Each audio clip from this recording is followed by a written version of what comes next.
Assalamualaikum warahmatullahi wabarakatuh.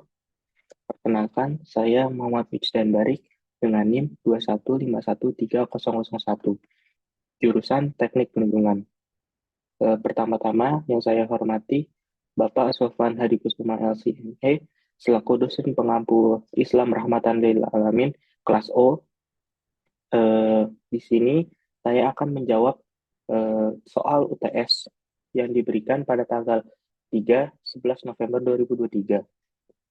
Yang pertama yaitu soal pada CPMK pertama, jelaskan apa yang dimaksud dengan konsep Islam rahmatan lil alamin berdasarkan penafsiran para ulama.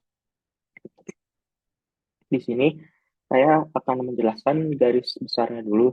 Yang pertama yaitu ada pada surat Al-Anbiya ayat 107 yang berbunyi wa ma arsalnaka illa rahmatan lil alamin, yang artinya dan kami tidak mengutus engkau Muhammad melainkan untuk menjadi rahmat bagi seluruh alam. Ayat ini merupakan tanda bahwa Nabi Muhammad SAW rahmat, yang mengartikan bahwa rahmat bagi semesta alam atau rahmat bagi seluruh alam semesta. Dan ada pula yang menafsirkan dalam berbagai tafsiran dari makna rahmatan lil alamin ini. Beberapa pandangan mengenai rahmatan lil alamin ini juga eh, ada beberapa tafsiran. Yang pertama yaitu tafsir dari Ibnu Katsir. Yang pertama, tafsir Ibnu Katsir menjelaskan bahwa rahmatan lil alamin berarti bahwa Al-Quran adalah rahmat untuk seluruh alam semesta. Ibnu Katsir berkata, Muhammad SAW adalah rahmat bagi seluruh umat manusia. Siapa saja yang menerimanya, berarti mereka yang mensyukuri nikmat besar ini, yaitu kasih sayang dengan mereka akan bahagia di dunia maupun di akhirat. Ini adalah pesan, petunjuk, dan pedoman yang ditujukan kepada semua makhluk, baik manusia, jin, bahkan eh, makhluk lainnya. Lalu di sini ada tafsir menurut At-Tabari. Dalam tafsiran At-Tabari ini pendapatkan bahwa rahmat lil alamin adalah penyebutan Allah Subhanahu wa taala kepada Nabi Muhammad SAW sebagai rahmat bagi makhluk Allah Subhanahu wa taala.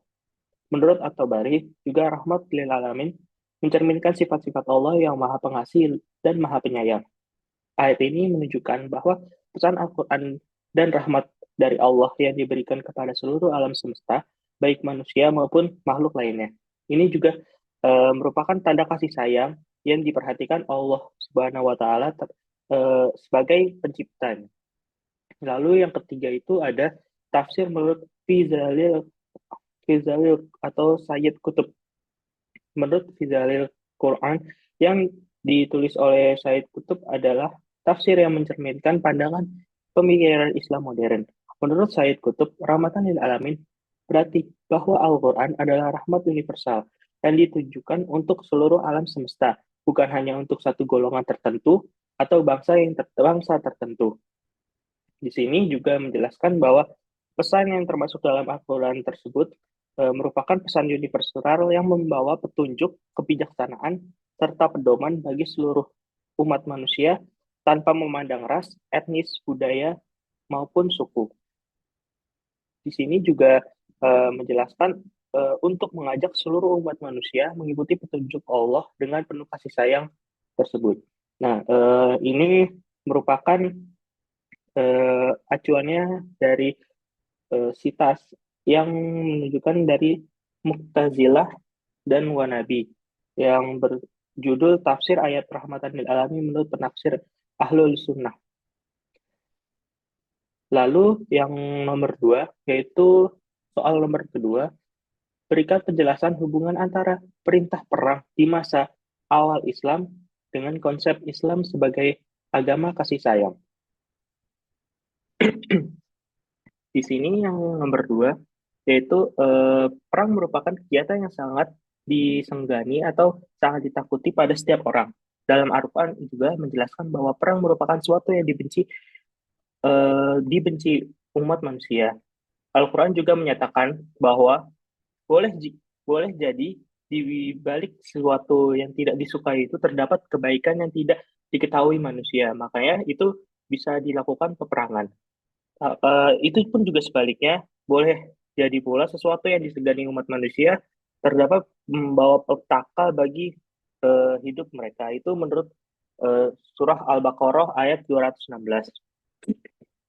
Dalam buku fikih Islam dari Haji Sulaiman Rashid, di sini menjelaskan bahwa eh, perang adalah pokok untuk membela, memelihara, dan menjunjung tinggi agama Allah. Di sini juga menjelaskan Islam mengizinkan peperangan dengan menentukan sebab dan masuk yang dituju dari peperangan tersebut, yaitu untuk menolak kezaliman, menghormati tempat-tempat ibadah, menjamin kemerdekaan bertanah air, menghilangkan fitnah, dan menjamin kebebasan setiap orang yang memeluk dan menjalankan agama. Nah, dari ini juga merupakan eh, salah satu upaya umat Muslim dalam memperjuangkan agama Islam ini. Di sini juga agama Islam mengajarkan bahwa kedamaian adalah kunci suatu kebahagiaan. Perang pada masa awal Islam digunakan untuk tameng atau defense atau garda terdepan sebagai penguat dan mempersatu kedamaian. Ini dilakukan sebagaimana mestinya diciptakan oleh Allah, maka terciptanya kasih sayang sehingga dunia akan tercipta kedamaian. Dan di sini konsep kasih sayang yang diberikan konsep Islam sebagai agama kasih sayang itu juga dapat dilihat melalui beberapa contoh, yaitu dengan ada yang menaikkan derajat sebuah kaum, ada yang juga memberikan sebuah ilham, seperti halnya yang dilakukan oleh eh, pada zaman dahulu, yaitu Bilal yang merupakan budak pada zaman itu dibebaskan, lalu eh, dia menjadi muazin pertama pada zaman itu. Ini juga menjelaskan bahwa dari halnya Islam itu akan mengangkat derajat sebuah kaum yang awalnya berupa budak menjadi manusia seutuhnya. Dan juga ada eh, rasa kasih sayang yang diberikan pada umat Islam itu tidak memandang ras, suku, dan budaya. Yang dimana Bilal ini kan merupakan eh, apa berkulit hitam, berkulit hitam. Nah, maka itu kita sebagai umat Islam tidak memandang kulit sebagai permasalahan yang eh, permasalahan yang klausal atau permasalahan yang krusial menurut Islam. Nah, di sini juga kita diajarkan kasih sayang tersebut dilihat bahwa Islam merupakan agama yang paling sempurna daripada agama yang sebelumnya. Lalu untuk menjawab CPMK yang kedua, yaitu yang pertama, bagaimana cara mengintegrasikan nilai-nilai Islam terhadap ilmu pengetahuan. Cara mengintegrasikan nilai-nilai Islam terhadap ilmu pengetahuan yaitu dengan menerapkan ilmu pengetahuan tersebut berbasis dengan nilai keislaman. Dalam struktur keislaman, Islam yaitu memiliki struktur tertinggi dalam ilmu yaitu Al-Quran dan hadis. Lalu diturunkan, lalu turunannya yaitu akidah, syariah, dan akhlak. Dan dilanjutkan dengan teologi, tasawuf, dan fikih. Fikih ini ada beberapa bagian atau beberapa macam, lalu eh, merujuk pada pokok-pokok pembahasan dan menjadi sub pokok-pokok pembahasan. Dari hal tersebut menyatakan bahwa dalam sebuah ilmu harus memiliki landasan teori dan acuan tersendiri. Dengan adanya ilmu pengetahuan, dapat menerapkan disiplin ilmu dalam mencari sehingga ilmu tersebut tidak menyesatkan dan berdampak buruk bagi lingkungan dan penggunanya, serta mendorong untuk memberikan sebuah inovasi yang bermanfaat bagi seluruh umat manusia. Ilmu pengetahuan juga sebenarnya juga sudah terdapat dalam Al-Quran, dan kitalah yang mengolah ilmu tersebut menjadi ilmu yang pengetahuan sekarang, seperti halnya yang eh, tertera pada surah Al-Hadid, yaitu di situ menjelaskan bahwa adanya besi pada bumi kita. Di sini terus dalam ilmu ini berdasar berdasarkan hal tersebut pengetahuan yang hanya dipercayai pengetahuan itu hanya ada beberapa eh, kaum saja yang mengerti bahwa ilmu itu ada apa tidak seperti ada ilmu gaib atau ilmu yang lain. Kita mempercayai bahwa ilmu gaib itu sebenarnya ada, tetapi ada beberapa kalangan yang tidak mempercayai tersebut. Wallahu alam.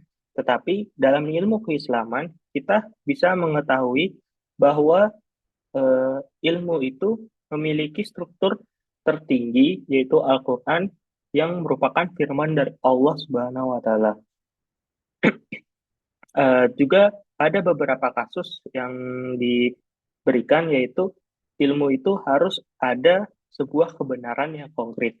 Tetapi dalam hal tersebut kita tidak bisa menjelaskan bahwa ilmu gaib itu ada atau tidak.